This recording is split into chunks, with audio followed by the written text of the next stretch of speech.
धर्मनगरी कुरुक्षेत्र का वृद्धाश्रम अपनों से ठुकराए वृद्धों की सेवा से भारत में ही नहीं विदेशों में भी ख्याति प्राप्त कर रहा है। इस बात का प्रमाण उस समय देखने को मिला जब करीब एक दशक से अधिक समय से विदेश में रह रहे अप्रवासी भारतीय युवा दंपति वृद्धाश्रम के वृद्धों से मिलने पहुंचे। लंदन में युवा एडवोकेट वैभव ने प्रेरणा वृद्धाश्रम कार्यों और यहाँ की व्यवस्था देखकर खुले मन से प्रशंसा की। उन्होंने कहा कि यहाँ वृद्धों को प्रसन्न देखकर हैरान हुए हैं। उन्होंने विदेशों में भी देखा है कि अपनों से ठुकराए तथा बेसहारा वृद्ध निराशा एवं दुखी होते हैं, लेकिन यह वृद्ध प्रसन्न एवं संतुष्ट हैं। प्रेरणा वृद्धाश्रम अपने नाम के अनुरूप पूरे समाज के लिए प्रेरणा बन चुका है। वैभव के साथ कैंसर पीड़ितों की विदेशों में सेवा कर रही खुशबू भी थी। उन्होंने कहा कि उन्होंने विदेशों में भी वृद्धाश्रम देखे हैं, लेकिन जो अनुभूति उन्हें यहाँ आकर हुई है उन्हें शब्दों से बयान करना मुश्किल है।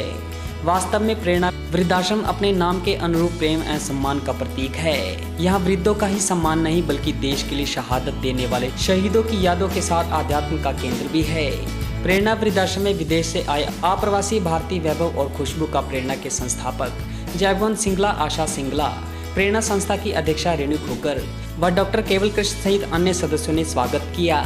जयभवन सिंगला ने युवा अप्रवासी भारतीयों को वृद्धाश्रम के डे केयर सेंटर के रूप में विस्तार के साथ साथ शहीदी स्मारक एवं मंदिर का भी अवलोकन करवाया। युवा दंपति ने शहीदों को श्रद्धा सुमन अर्पित किए एवं मंदिर में विधिवत पूजा अर्चना की। वृद्धाश्रम परिसर में पौधारोपण करने के उपरांत भोजन किया और अपनी भावनाएं वृद्धों के साथ साझा की। संस्था के संस्थापक जयभवन सिंगला ने भी युवा दंपतियों से मिलकर इतने प्रसन्न हुए कि उन्होंने कहा कि वास्तव में वैभव और खुशबू रहते तो विदेश में है, लेकिन इनका मन भारत में बसता है। इनमें भारतीय संस्कृति कूट कूट कर भरी हुई है। विदेश में भी वृद्धाश्रम में जाकर वृद्धों की सेवा करते हैं। यहाँ आके जो कुछ छोटे से समय में मुझे जो यहाँ अनुभूति हुई है, मेरे लिए उसको शब्दों में बयान करना मुश्किल है, लेकिन अगर फिर भी मैं अपनी भावनाओं को व्यक्त करूँ तो मैं यही कहूँगी कि यहाँ के वातावरण में जो सुख और प्रेम मिला हुआ है, ये आश्रम अपने नाम को सार्थक करता है। और यहाँ के मुझे बहुत ही यहाँ से हम प्रेरणा लेकर जा रहे हैं। देश के जवानों के प्रति तो बहुत ही अत्यधिक सम्मान है हमारे हृदय में, और जिस तरीके से इस आश्रम में उनकी स्मृतियाँ संजो के रखी हुई हैं, तो ये देखकर वाकई में बहुत ही अच्छा लग रहा है। और हमारे सारे जितने भी शहीद जवान हैं उनके लिए शत शत नमन। इसका नाम ही इसका जो सबसे बड़ा है कि वृद्धों से जो प्रेरणा हमें मिलती है, वो प्रेरणा का यहाँ एक जो वातावरण है वो नज़र आता है। और सबसे बड़ी बात, हर एक वृद्ध यहाँ जिससे भी मिला बहुत खुश नज़र आए, ऐसा आश्रम में बहुत कम देखा जाता है। और जो इस आश्रम का प्रयत्न है कि हर एक यहाँ उनको रखने की वजह से नहीं बल्कि उनको वापस घर भेजा जाए, ताकि अपने घर जाके वो कार्य को सिद्ध कर सकें, अपने माँ बच्चों से अपनी सेवा करवा सकें, वो यहाँ सार्थक होता है। और बहुत ही विभिन्न प्रकार का आश्रम है यहाँ पर।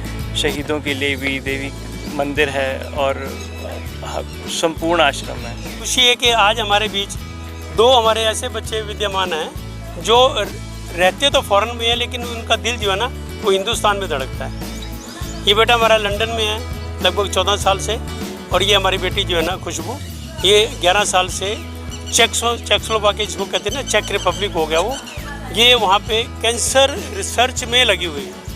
मतलब अपने आप में बहुत बड़ी बात है। और ये देखिए, मैं आपको बताऊं कि ये 11 साल से फॉरेन में है, लेकिन इसका ये संपूर्ण रूप से भारतीय रंग में रंगी हुई है। आज भी वही संस्कार हैं, वही मिल मिलाप है, वही प्यार है, और वही संस्कार है कि मेरे को कहने लगी कि मैंने वृद्धाश्रम जरूर जाना है, मैंने वृद्धाश्रम जरूर देखना है, क्योंकि मेरी वृद्धों की सेवा में बहुत रुचि है। और फॉरेन में भी कहती मैं वहाँ भी जहाँ भी मेरे को मौका मिलता है मैं वृद्धों की सेवा करती हूँ। तो अब देखिए, ये भारतीय संस्कार ही तो है जो ऐसे बच्चों को जो 10 साल से भी ज़्यादा समय से फॉरेन में, और उनका दिल जो है ना हिंदुस्तान के लिए धड़कता है। ये हमारे जो परंपराएं, हमारी जो हमारे संस्कार हैं, ये उनकी जीत है।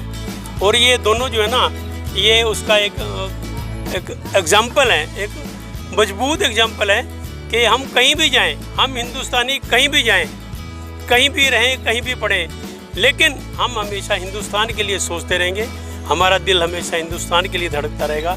हम जब भी हम आएंगे तो लोगों को ये लगेगा कि ये बच्चे फ़ॉरेन से नहीं आए, हमारे ही देश में रहकर हमारे ही बीच के बच्चे हैं। ऐसे ऊंचे संस्कारों वाले बच्चों को मैं देख के यहाँ पे बहुत खुश हूँ, बहुत खुश हूँ। और मैं चाहता हूँ कि और जो बच्चे फ़ॉरेन में वो भी इनसे प्रेरणा लें और वो सीखें कि अपने देश से कैसे जुड़े रहना। हमें इन दोनों बच्चों पर गर्व है।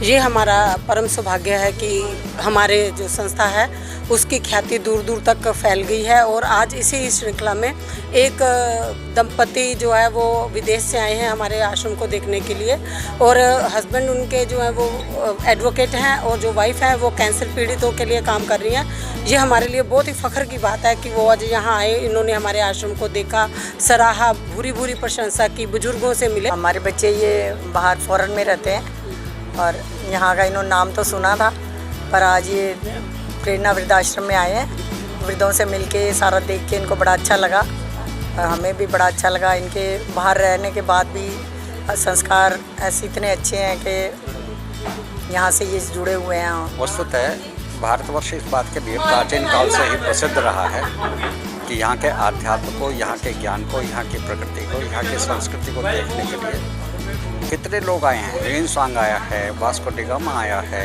ठीक है, क्योंकि यहाँ पर सभी कालखंड में कोई ना कोई महान विभूति ऐसी रही है जो वैश्विक विभूति बनकर के उठी है। चाहे वो शंकराचार्य हो, चाहे चाणक्य हो, चाहे गौतम बुद्ध हो, चाहे विवेकानंद हो, चाहे शिवाजी। तो इन सब का नाम और काम सुन करके सबको विचित्र लगता है, अद्भुत लगता है, और वो सोचते हैं कि भारत में जाए ऐसी क्या चीज़ है जो वहाँ। अब ये जो आज के युग में ये जो नई स्थिति आ रही है वृद्धों के साथ, अब ये उचित है अनुचित है ये तो बात भिन्न है, लेकिन फिर भी इनकी स्थिति उत्पन्न होने के साथ ही यहाँ पर उसके समानांतर ये व्यवस्था शुरू हो गई कि वृद्धाश्रम बनने शुरू हो गए हैं। तो इसलिए मैं स्वयं यहाँ रहता हूँ, जैसा भी रहता हूँ, लेकिन यहाँ की स्थितियाँ इतनी सुखद हैं कि लोग परिवार को याद नहीं करते। मैं अभी की बात बताऊँ, इन्हें पता है मैं 4 घंटे के लिए आया था और आज मुझे 20 दिन के करीब हो गए हैं। तो यहीं के सारे जो साधन हैं उन्हीं से मैं अपना आराम से जीवन यापन कर रहा हूँ और अच्छा लगता है। मैं डॉक्टर केवल कृष्ण, और आज इस प्रेरणा वृद्धाश्रम के परिसर में मुझे स्वयं को बहुत अच्छा लगता है। और लाइव एक्सप्रेस न्यूज़ चैनल का मैं बहुत बहुत धन्यवाद, आभार प्रकट करता हूँ, जिन्होंने इसकी ख्याति वास्तव में भारत में ही नहीं संपूर्ण विश्व में थी। लेकिन उसका कारण क्या है? उसका कारण ये है आप जैसे लोग जो प्रचार में लगे हैं। यहाँ पर मैं हमेशा सबको कहा करता हूँ कि जो प्रेरणा वृद्धाश्रम है वो किसी 5 स्टार होटल से कम नहीं है, क्योंकि यहाँ पर हर प्रकार की व्यवस्था है और हर प्रकार की सुख सुविधाएं हैं और हर प्रकार से शारीरिक, मानसिक और बौद्धिक विकास भी यहाँ होता है।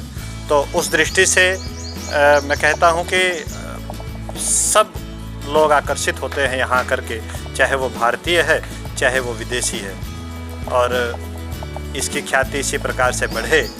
और हम नहीं चाहते कि यहाँ पर लोग आएँ, लेकिन चूँकि आज पाश्चात्य संस्कृति जिस प्रकार जोर पकड़ रही है और उसकी चपेट में जो युवा पीढ़ी या वर्तमान पीढ़ी आ रही है, जिसके कारण वे अपने वृद्ध माता पिता को घर से बेघर कर देते हैं, तो ऐसा ना हो। हमें अपनी भारतीय संस्कृति को अपनाना होगा और संस्कारों को अपनाना होगा, तो ये स्थिति नहीं बनेगी, ऐसी स्थिति पैदा नहीं होगी।